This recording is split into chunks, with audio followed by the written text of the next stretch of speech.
আসসালামু আলাইকুম ওয়া রাহমাতুল্লাহ।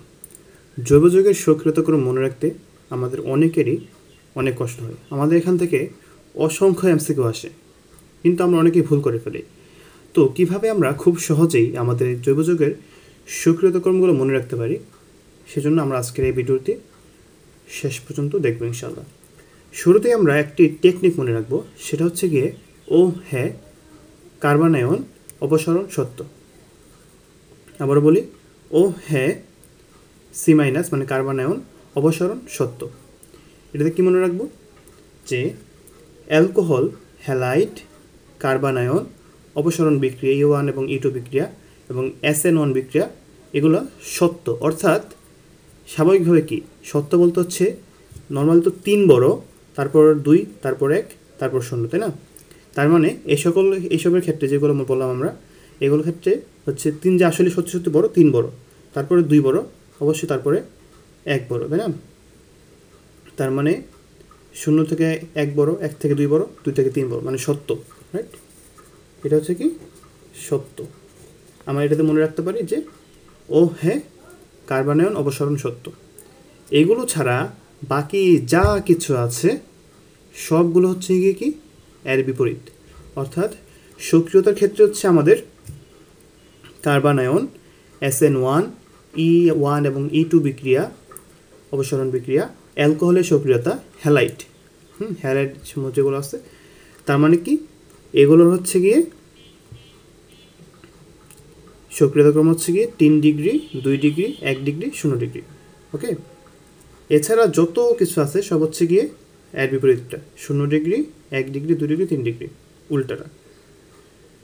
তাহলে আমরা মনে রাখতে পারবো কি ও হ্যাঁ কার্বন আয়ন অপসারণ সত্য। এটা মনে রাখলে আমাদের সকল কিছু সক্রিয়তা আমরা মুখস্থ করে ফেলতে পারবো। তার মানে কি এগুলো যদি সক্রিয়তা যদি এমন হয়, স্থায়িত্ব অবশ্যই এর বিপরীত হবে, এটার ক্ষেত্রেও সেম। তার মানে আমরা এটা মনে রাখলে আমরা স্থায়িত্ব এবং সক্রিয়তা খুব সহজে মনে রাখতে পারি। এখন এমিনের ক্ষেত্রে হচ্ছে গিয়ে 2, 1, 3, 0, ওকে, 2 ডিগ্রি, 1 ডিগ্রি, 3 ডিগ্রি, 0 ডিগ্রি, মানে NH3 যেটা। আর অ্যালকাইল হ্যালাইডের সক্রিয়তা হচ্ছে গিয়ে আমরা যেগুলো বলি IBrCl। আমরা এটা মনে রাখতে পারি ইব্রাহিম কুল, আমি এটা বানিয়েছিলাম আমার নাম দিয়ে। সেক্ষেত্রে হচ্ছে গিয়ে IBrCl, I greater than BR, BR greater than Cl, okay. তাহলে ইব্রাহিম কুল IBrCl এটা মনে রাখতে পারি। এবং সর্বশেষ আমরা অ্যাসিডের জাতক সক্রিয়তা এটা মনে রাখতে পারি কীভাবে, যে ক্লোরিন মনে রাখলে আমরা অ্যাসিডের জাতক সক্রিয়া মনে রাখতে পারি। যেমন ধরা যাক অ্যাসিড হ্যালাইড, এখানে Cl আছে, তাহলে ক্লোরিনের C এখানে Cl ধরা যায়।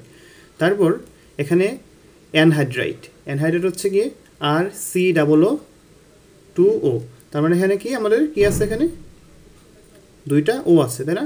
এই জন্য ClO। তারপর হচ্ছে গিয়ে এখানে 2টা R, অ্যাস্টারে কি 2টা R আমরা জানি, সেক্ষেত্রে ClOR, ওকে, ক্লোর ClOR। পরে হচ্ছে এখানে INE, আর লাস্টে আমাদের অ্যামাইডে হচ্ছে N আছে, NH2 আছে, ওকে। সেক্ষেত্রে আমরা মনে রাখতে পারি ক্লোরিন দিয়ে আমরা অ্যাসিডের জাতকের সক্রিয়তা মনে রাখতে পারি। প্রথমে Cl, তারপর হচ্ছে 2টা O মানে O, ClO, এখানে R, এখানে আরও আধিক্য, সেই জন্য R, ClOR, এখানে INE দিয়ে আমরা মনে রাখবো সর্বশেষটা। এই জন্য অ্যাসিডের জাতকের সক্রিয়তা হচ্ছে কি অ্যাসিড হ্যালাইড, তারপরে অ্যানহাইড্রাইট, তারপর এস্টার, তারপর অ্যামাইড। ধন্যবাদ সকলকে, আসসালামু আলাইকুম।